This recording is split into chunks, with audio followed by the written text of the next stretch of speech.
तो बड़ी खबर इस वक्त की यही कि प्रधानमंत्री नरेंद्र मोदी इस समय जापान में हैं, जहां टोक्यो में वो अपने मित्र शिंजो एबे को जो अंतिम विदाई दी जा रही है, राजकीय अंतिम संस्कार हो रहा है, उसमें शिरकत कर रहे हैं। ये सीधी तस्वीरें इस वक्त आ रही हैं टोक्यो से।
तो टोक्यो से ये सीधा प्रसारण आप देख रहे हैं। प्रधानमंत्री नरेंद्र मोदी भी यहाँ पर आपको नजर आ रहे हैं, जो अपने दोस्त शिंजो एबे की स्मृति को सम्मानित करने के लिए पहुंचे हुए हैं जापान, इस राजकीय अंतिम विदाई में शिरकत करने के लिए। और आपको बता दें, इस वक्त 20 से ज़्यादा देशों के राष्ट्राध्यक्ष, शासन अध्यक्ष यहाँ पर मौजूद हैं। 100 से ज़्यादा देशों के प्रतिनिधि यहाँ पर मौजूद हैं शिंजो एबे को श्रद्धांजलि देने के लिए। प्रधानमंत्री नरेंद्र मोदी अपने जापान दौरे में शिंजो एबे की पत्नी से भी मुलाकात करेंगे। एक दशक तक प्रधानमंत्री नरेंद्र मोदी और शिंजो एबे के बीच ये दोस्ती और विश्वास का रिश्ता जो लगातार और मजबूत और सुदृढ़ होता रहा, जिसकी गवाही भारत जापान दोनों देशों के बीच जिस तरीके के रिश्ते बने, जिस तरीके की योजनाएं, कार्यक्रम क्रियान्वित हुए, वो लगातार देते हुए पूरी दुनिया को नजर आए। और आज वो मौका जब दोस्त शिंजो एबे को अंतिम विदाई देने के लिए प्रधानमंत्री नरेंद्र मोदी खुद टोक्यो में मौजूद हैं।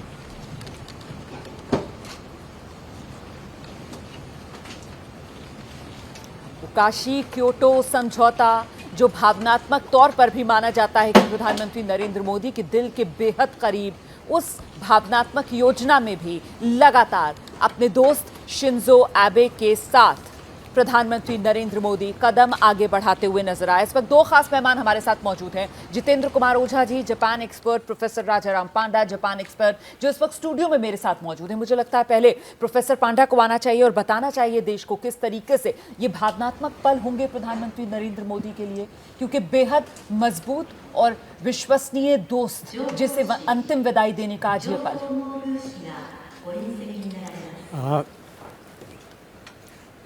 शिंजो आबे का जो मौत हुआ है ये भारत के लिए बहुत दुखद की बात है।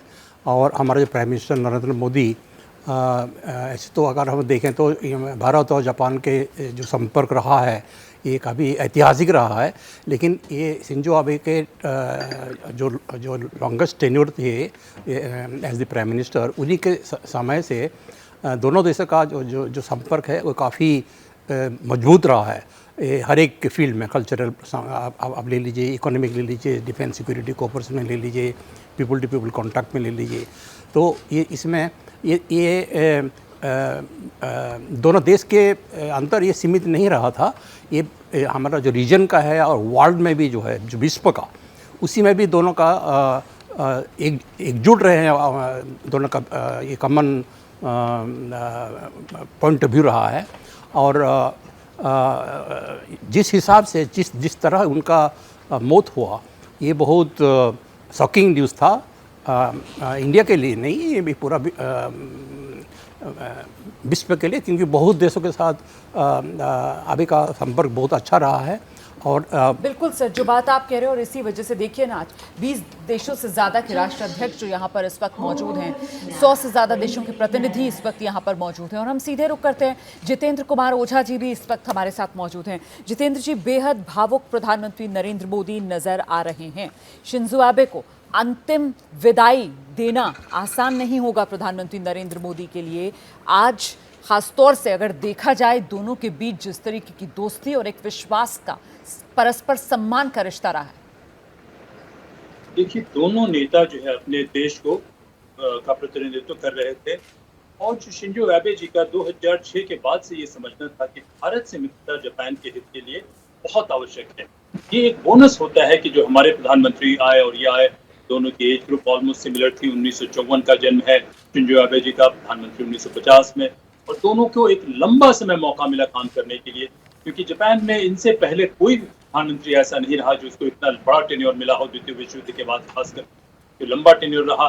दोनों अपने देश में बड़े नेशनलिस्ट रहे कि अपने मूलभूत सिद्धांतों को, अपने अस्तित्व को का सम्मान करते रहे। दोनों में कहीं न कहीं ऐसी पर्सनल कैरेक्टरिस्टिक देखे कि थोड़े पोलराइजिंग फिगर भी माने जाते रहे। कि बहुत बड़ा तबका शिंजो आबे को बहुत सम्मान देता था, बहुत महत्व देता था। लेकिन एक तबका जरूर है जापान में जो उनको पसंद नहीं करता है। ये बहुत सारे इनके पर्सनल लेवल पे भी सिमिलैरिटीज रही, लेकिन दोनों के मूल में दो चीजें रही। ये मानना कि जापान और भारत का एक साथ आना बहुत आवश्यक है। और इसकी पहल शिंजो आबे साहब ने अपने पहले टेन्योर में 2006-07 में जब वो प्रधानमंत्री बनते हैं तब उन्होंने किया, क्योंकि उससे पहले थिंक टैंक के लोग बात कर रहे थे कि जापान का, भारत का और ऑस्ट्रेलिया का साथ आना जरूरी है। और उस तमाम सिक्योरिटी आर्किटेक्चर में जो हम कहते हैं कि अमेरिका का होना जरूरी है, तो ये बातचीत चल रही थी। और इस बातचीत को उन्होंने अमली जामा पहनाया। और जो व्यक्तिगत संबंध बने, मैं समझता हूँ कि वो बोनस रहे। और दोनों व्यक्तिगत संबंध के बुनियाद में तो या मूल में तो दोनों देशों के हित रहे। लेकिन ये मैंने कहा कि उनकी केमिस्ट्री मिलती रही, उनकी पर्सनालिटी ऐसी रहे, दोनों की एक सिमिलैरिटी रही व्यक्तित्व में और आउटलुक में, जिसने एक बहुत ही व्यक्तिगत संबंध बना दिया। रोमाना जी।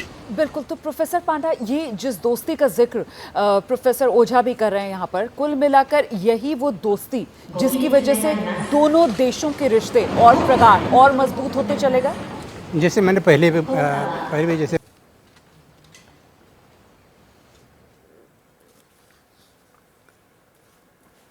तो अंतिम विदाई दी जा रही है शिंजो आबे को। प्रधानमंत्री नरेंद्र मोदी खुद टोक्यो में मौजूद हैं। जैसे ही घड़ी का काटा दोपहर 2:30 पे आए, बबीता जी का दिल सास बहू साजिश के लिए मचल जाए। और ये है इनकी बहू, पूरे दिन ऑफिस की टेंशन हो जाए गॉन जब ये करें अपना फेवरेट शो फ्री टाइम पे ऑन। इनकी तरह आप भी देखिए अपना फेवरेट शो अपने टाइम पर और डाउनलोड कीजिए एबीपी लाइव ऐप अपने स्मार्ट टीवी पर।